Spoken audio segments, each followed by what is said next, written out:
What is good, everybody? It's your boy D Nice with I2G Radio and Viva Las Raiders podcast, back at it with another Raiders news and notes. You can tell from the thumbnail, today's topic and subject, how Ashton Jeanty, the young rookie for the Las Vegas Raiders running back, how he can get it going in the running game and also in the passing game, and see if the Raiders can get back on the win column on Sunday versus the Chicago Bears. But as always, urge everyone to like, comment, and subscribe. We are on Apple Podcasts and we are also on Spotify, I2G Radio, letter I, the number 2, the letter G Radio. And we are also on YouTube, Viva Las Raiders Podcast. So let's get right into the injury report. Everything now is pretty much finalized. For the Bears, they have got, again, a ton of injuries. TJ Edwards, starting linebacker, hamstring out. Kyler Gordon was limited in practice today, was be officially questionable for the start of the game. Grady Jarrett, defensive tackle, out. Colston Loveland, their rookie tight end, hip, questionable. Their starting right tackle, Darnell Wright, is out. Cole Kmet's good to go. DeAndre Swift will be is going to be questionable up to the game, and then Jalen Jones is limited. I'm not sure if he's going to play. That'll be a game time decision, and so will linebacker DeMarco Jackson with a hamstring. For the Raiders, and this just came across the wire not even 15 minutes ago, Michael Mayer with concussion. He is officially out for the game on Sunday. Pretty much, he was in concussion protocol all week and really couldn't practice anyways. So this is being a Sunday game, Friday, your last practice, to not practice for 3 days, even if he would be good to go, would be iffy at best. Looks like he'll be out. See how he is for week 5 against the Colts. But Jeremy Chin, full participant in today's practice with pectoral injury. So it's good to have him back fully going. Second day in a row, Brock Bowers with his PCL knee strain, full participant yesterday and on Wednesday. So that's great to hear. Hopefully, the closer that he is to fully healthy and 100%, that's going to help immensely that offense. So that's the updated injury report. Wanted to play a little snippet, though, of, where are my manners? I've got to properly bring you guys in, but, I got a little carried away and had to get into stats, but here we go.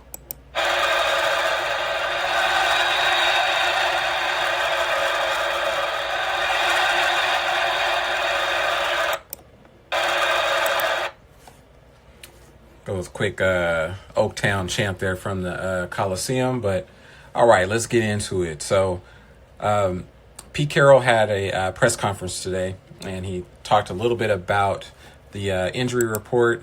And on the back end of this, I want to talk about a few things, and we'll get into how Ashton Jeanty can get going week 4 for the Raiders. Obviously, it's only week 4, but historically, the percentages of a team making the playoffs at 1-3 versus 2-2, it's a significant difference there. Do you view this this early as a bit of a both sides of the statistics? No, we gotta get going. That's all there is. We gotta get going. After a week of watching your team compete, Pete, do you expect the same starting offensive line this week you had last week? That's a good way to ask it. You could just ask JP. He's playing this game. And our guys they're double. All right, so that was Pete Carroll giving an update on Jackson Powers Johnson specifically. He was out the past 2 weeks with a concussion. They said, but he will be good to go. There's been a lot of ruffle feathers, controversy. I wouldn't really call it controversy. This is the norm, I'm sure, for a lot of coaches and players. But with the fan base, Raider Nation specifically about Jackson Powers Johnson still not playing center. Jordan Meredith is putting up terrible numbers. The O-line is in shambles. And, a lot of people, even content creators, really kind of giving their 2 cents and getting really upset about it. And I kind of had two views. I'm not going to lie, for a minute there, I was a bit upset as to why he was at guard as opposed to center. But JPJ's had injuries. He's also had a lot of costly mistakes and penalties, which comes with your rookie year and now going into year 2.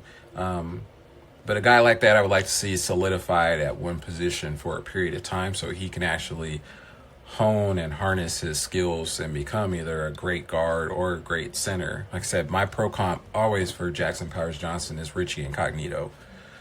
And if this coaching staff sees a better O-line or, can call out plays, can do, what need to be, and they feel Jordan Meredith is better at that, so be it. Now, if it comes to a situation where it's too much for Jordan Meredith to handle, I've heard a lot of people getting upset about Jordan Meredith in a conversation, or actually a press conference with current OC Chip Kelly, talking about there's a lot of similarities that he sees in Jordan Meredith with bound to be Hall of Famer Jason Kelce, center from the Eagles, that has since retired. Won a Super Bowl with the Eagles, and everyone was in a complete uproar because they took what he said into, he thinks Meredith is, Jason Kelce.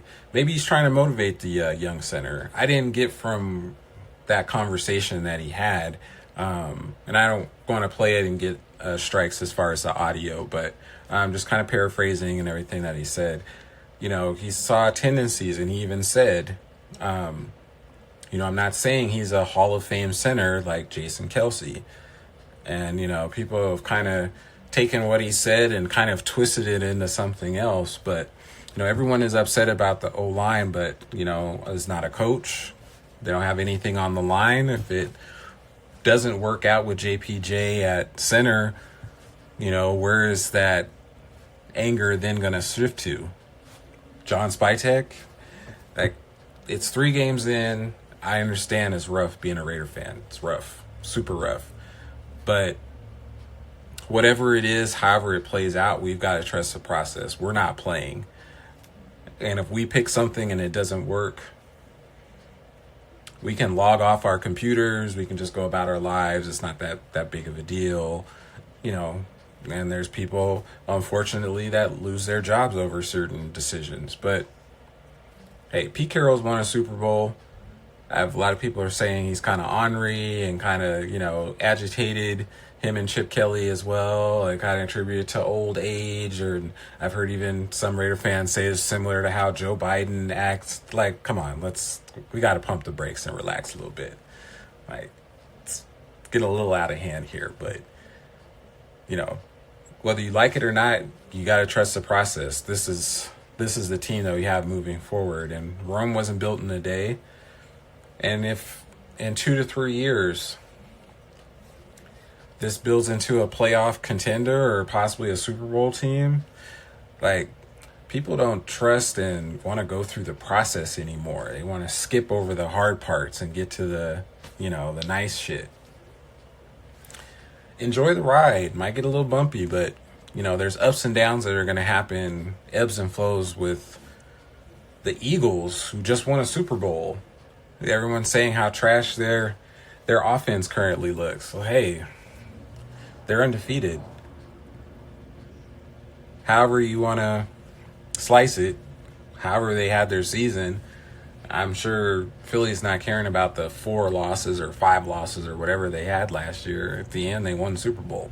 So I just think that's funny. You can definitely tell they're getting a little very agitated with some of the questions, especially with JPJ. They just got completely bombarded with them indirectly, directly, and people are saying, they didn't like the body language on how it was asked or answered. Blah, blah, blah. hopefully they can make the adjustments. And I want to talk about some things that I've seen offensively, which goes into third topic and the thumbnail, and probably why a lot of you are clicking on this audio or video, is Ashton Jeanty. Now, anyone that knows me knows I am a huge Josh Jacobs fan. Was when he got drafted, one of my favorite running backs ever for the Raiders. Bo Jackson, Marcus Allen, Josh Jacobs for me. That's my 3/4 of my Raider Rushmore of running backs. But taking fandom and personal fandom out of it, I could see for both sides how it worked. It was a divorce that needed to happen because the Raiders weren't going to pay Jacobs what he wanted, and Jacobs knew his value elsewhere and did wait till, pretty much the midnight hour to try and get a deal done. But, shit happens. When the Raiders drafted Ashton Jeanty, I kind of seen similar ways on how people talk about Josh Jacobs, and I did a previous show regarding this and kind of the similarities to Josh Jacobs'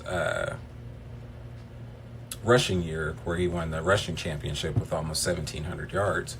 How he had a very slow start the first 3-4 weeks. A lot of the first 3-4 weeks was he wasn't getting the ball. Very similar with Ashton Jeanty. These are both, pitch count running backs. They need carries. And when I say carries, the sweet spot or the magic number is 20. You would like to get 20 rushes if at all possible, but 20 total touches, if it's 15 carries, great. It's got to be more than 10. And if you can get him involved in the passing game as well, then what you're going to get is a lot of, total yards. He's shown that at Boise State. Obviously, with the offensive line, it's been, right now, 3 games into the season, it's been a bit of a clusterfuck. It's a mess. So they're trying to straighten that out. However, they're going to decide they're going to do it with Chip Kelly and with Brendan Carroll, offensive line coach, Joe Philbin, even Pete Carroll. I'm sure with all the questions that he got about Jackson Powers Johnson, he's probably itching to have JPJ out there in whatever capacity because he's one of your top 3 best offensive linemen. I digress. We're just going to talk about things, just things that I see that I could possibly see the Raiders doing or could implement, that might help in getting Ashton Jeanty going. One, running a traditional I. And what I mean by traditional I, having some type of a fullback, or if you have Zamir White, this is really going to be pushing it. If you want to put Zamir White and Jeanty in the same backfield, kind of misdirection, kind of change things up. But that's taking away from one last person that's at the line of scrimmage. But I formation and having a fullback. I said in a previous video, J.J. Pegues, drafted as defensive tackle. He's around 290 pounds. You can make him a fullback. I've heard people say Laki Tassi with that as fullback. Or you could have him a little bit staggered off of the line as kind of a pseudo fullback, but he's going to be that additional blocker to get Jeanty going. And then you can have, quick pitches out to Jeanty. You can even run almost some wishbone or option off of that, where Gino is then circling to the left, and you've got that fullback now becoming that blocker behind Colton Miller on left tackle on your left side, because the left side for the Raiders is definitely the strong side in doing this. But pitches to get him out in space, screen plays, just stuff that's quick where he can process, go, use the defense's blitzing ability against them, get them behind the line of scrimmage, and you a quick pass to, running back, or even you can have as an additional blocker Jack Besh, especially now that Michael Mayer is out. Jack Besh, around 6'1", over 200 pounds. He looks like a mini Brock Bowers out there. That guy can block. Just got to get him out in space, and that way when those corners are coming down or a safety, Jack Besh can block a corner. Jack Besh, excuse me, can block a safety coming down. Now, a linebacker might be pushing it, but, as long as he can get in the way and it gets Jeanty going and moving, the Raiders, especially interior offensive line, I would not be surprised if they didn't go for a big free agent guard in the offseason and double up and then draft maybe a guard or two guards in next year's draft, or continue to develop Laki Tassi into a left or a right guard or a swing guard, and then have him in there possibly, short yardage situations, different things like that. But point being, right now, Ashton Jeanty is not good between the tackles, and our offensive line is not solidified enough to where you can now have him running in between the tackles. Now, if JPJ can get going at a guard, that might be a completely different story here in the next couple of games. But as of right now, it's iffy at best. He's got the contact balance and the shiftiness that, he can cut back inside if he sees, an open hole. So that part, I'll allow Jeanty to process all of this, but he can definitely do that. But I'm thinking more outside runs, sweeps, things of that nature, and get him going to a strong side. Said that right side is a little shaky right now, so you may not want to run too many to the left or to the right on DJ Glaze's side, but definitely to the left. Again, Jeanty wants to cut it inside, see something opening up with the guards, and wants to take it then back inside. That's fine, but the initial move is more towards the left and the sideline. Now, that might be giving up some game. Like I said, these guys have between Pete Carroll and Chip Kelly have over 2-3 decades, even more, especially with Pete Carroll, of experience. And I'm almost positive a lot of their frustration is coming from this. Like, you guys have to allow us to do our job with our questions and things like that. And a lot of it also is they don't want to give out their hand and say, hey, yeah, we might want to change and put JPJ at center because that's what the fans want. You don't think there's 31 other teams in the NFL that are not taking notes and then trying to pick up on tendencies? There's also a lot of things that they want to kind of hide and mask, and that could be the case, or this is what they want to run with. Either way, they're not going to change because us fans are asking of them to, or anything like that. We're just fans at the end of the day, and some of us are fanatics, and I don't tell anybody how to fan, but a lot of emotions, like a Mariah Carey song or Whitney Houston, people were in their feelings this week. So I'm glad we're only less than 2 days away from football. Everybody hopefully can relax and enjoy a good game, and hopefully the Raiders can bounce back and get back on the right track, and then on to the next week, and we'll see what happens with this team moving forward. But people gotta relax a little bit and kind of allow the process to happen. And do I think Ashton Jeanty gets going in this game? Like I said in my preview show yesterday, I do think he will. I have him at either 100 total yards or 100 yards rushing. But either way, I think he gets on the board. And he's only ranked 22nd in rushing. He has a 100-yard game. He'll easily be top 10. And he'll be at, almost 300 yards or 250 or 275 yards. And you stack that. That's what happens with running backs. A lot of it is not, unless you got, just a great run, or you're talking about some really historical back like Saquon Barkley. It almost looks like he's not getting a lot of yards when he has 80, 90 yards, and then he busts open a 40 or 50-yard run, and you're like, wow, he had 175 yards or 150 yards, and you look, but he's consistently hitting, 5 yards here, 7 yards here, and he can take it to the house at any given moment. And then when he does it, you see these Hall of Fame-like numbers. So people got to be, I can see it in Jeanty. He has that potential there. I say all that to say, I see the potential with Jeanty, but got to be patient. Offensive line is still a work in progress. Unfortunately, it's still into the season, and this probably is going to be a ongoing issue all the way to the last game of the season for the Raiders. May not be addressed until the draft or the free agency. So just got to wait and see if they can figure it out. Again, the site, www.illuminati2g.com. All of your Raiders needs, as well as hip-hop. I2G Radio, letter I, number 2, letter G Radio on Spotify and Apple Podcasts, and our YouTube channel, Viva Las Raiders, to check out all of our Raiders news and notes.